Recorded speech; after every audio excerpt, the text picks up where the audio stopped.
So hello, what's up mga ka-J-Vlog? Welcome ulit sa panibagong video. And for today's video, another first impressions na naman tayo sa bagong announce ulit na isang bagong smartphone, which is the Tecno Spark 30.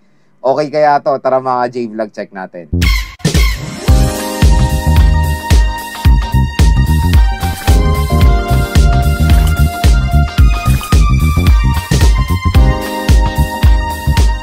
So quick reminder lang mga ka-J-Vlog na hindi po to full review ha. First impressions lang to sa mga bagong labas na smartphone, which is yun nga, merong bagong announce ngayon na hindi pa siya available ngayon sa Philippines, pero soon ay magiging available na, which is the Tecno Spark 30.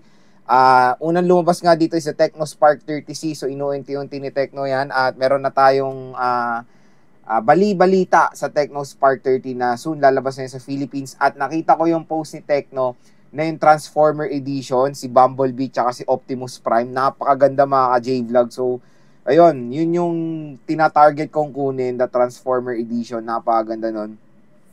Pero, when it comes sa kanyang availability, October-matic magiging available yan dito sa Philippines. Baka nga, abulin nila yung 1010.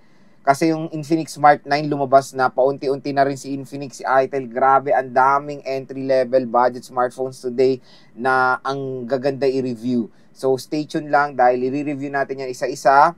Pero yun nga, focus tayo sa Tecno Spark 30 na isang entry-level smartphone. Wala pa siyang official price sa Philippines, pero siguro when itatrack mo yung Tecno Spark 30, ang range niya nasa 5 to 6,000 plus pesos yung Tecno Spark 30.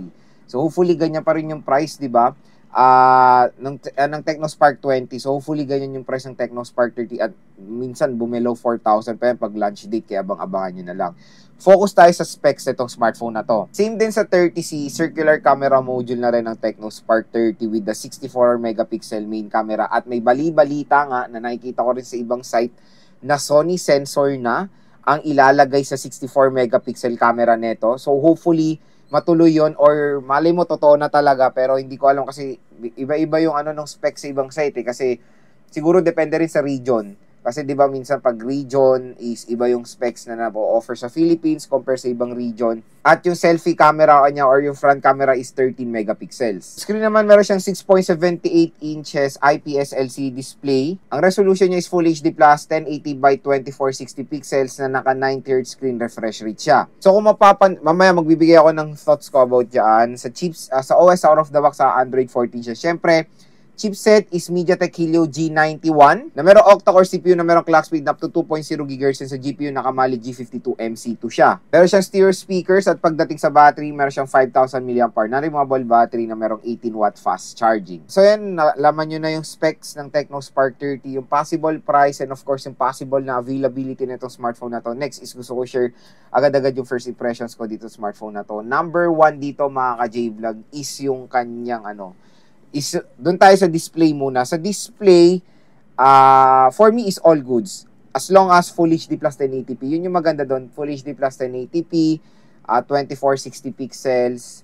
Malaki yung screen size niya, punch hole. And sa 90Hz, medyo tayo dyan medyo 50-50 ako sa thoughts ko about sa 90Hz. Kasi siguro kaya nila ginawa tong 90Hz para merong huge difference when it comes sa Tecno Spark 30C. Kasi ito yung 30C is HD plus 720p. Mas mababa yung resolution sa Tecno Spark 30 pero mas mataas ang refresh rate compare sa Tecno Spark 30 na mas mataas ang resolution pero mas mababa ang refresh rate. So nasa sa inyo na yan kung ano ba pipiliin nyo. Doon ba kayo sa mayroong mataas sa refresh rate with lower resolution, kung dito kayo sa higher resolution na merong mababa konti na refresh rate. Kung ako tatanungin, for me, I'll go doon sa merong higher resolution na merong konting, na mas mababang refresh rate. For me, mas importante sa akin yung resolution. 9Hz is still smooth naman yan, as long as hindi 60Hz. So 9Hz is still smooth naman yan na refresh rate, kaya all goods na ako dyan as long as mataas ng resolution para mas maganda yung color accuracy, di ba? Pero yon, I think kaya nila ginawa itong 90Hz para meron siyang difference or meron kayong, para maguluhan kayo kung anong pipiliin nyo, magte-30C ba kayo or magte-30. Next is yung kanyang chipset. To be honest, yung chipset parang pinaano na lang nila yan, nire-rename na lang nila yan tapos nire-recycle yung specs Kasi First impressions ko pa lang doon sa Xiaomi 14C na merong MediaTek Helio G81 Ultra. Tapos yung G91 na makikita natin sa Tecno Spark 30 is same din ng GPU doon sa G81 Ultra with same clock speed din. So clock speed is 2.0 and Mali G52 MC2. So parang, ewan ko ba, ano ba pinagkaiba ng G81 Ultra sa G91? So itong mga bagong chipset ngayon ni MediaTek is parang mga recycled chipset to, or is yung parang mga rename chipset lang to para hindi na nila mabalikan or matrack yung mga older name ng chipset nila. So the MediaTek Helio G91 is almost the same din sa MediaTek Helio G81 Ultra rin na bago rin sa ating pandinig when it comes sa Xiaomi 14C. Pero yun nga, when it comes sa track record ng G52 MC2 sa gaming, okay rin naman yan mga ka-J-Vlog. Nakaka-handle naman yan ng mga few games. Pero don't expect sa mga hardcore gamers to. Itong chipset na mga to is for low-end smartphones.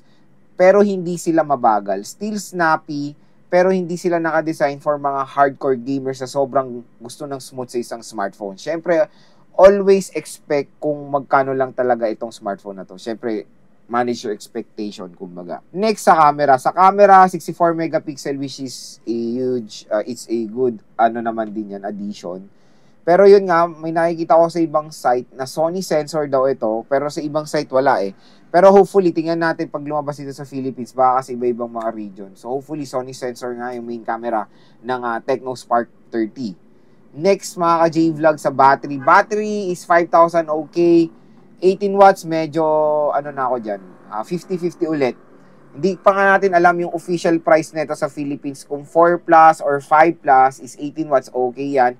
Pero pag beyond 6 plus or above 6 plus, siguro 30 watts, 33 watts na ang pinaka good to go nyo dyan. At ang pinaka last na design. Design-wise, pag pinagtabi nyo siguro yung 30C at yung 30, hindi nyo ma-identify kung sino si 30C dito kasi sobrang identical lang sila when it comes sa design, both na merong circular camera module. So yon, when it comes sa design naman for me is okay. Panigurado eye-catcher siya pag gagamitin nyo out or gagamitin nyo. Maganda naman yung design niya and yun nga, sinasabi ko sa inyo, meron tong Transformer Edition na color ni Bumblebee at ni Optimus Prime na sobrang ganda. Na sobrang ganda ng edition na yun and hopefully same price din kasi yun yung kukunin natin, yung Transformers Edition. So yun mga ka-J-Vlog, yung aking first impression so far dito sa Tecno Spark 30 na wala pa siya on hand of course. Again, magiging available yan soon dito sa Philippines. At check nyo na lang, kung napanood nyo to ngayong October or late October, matik meron naman ng link yan sa description box when it comes sa availability ng Tecno Spark 30. So, yun, abangan na lang natin siya. Malay natin, makuha na natin siya sa 1010, magiging available siya. At sabay-sabay natin abangan ng Tecno Spark 30 dito sa Philippines.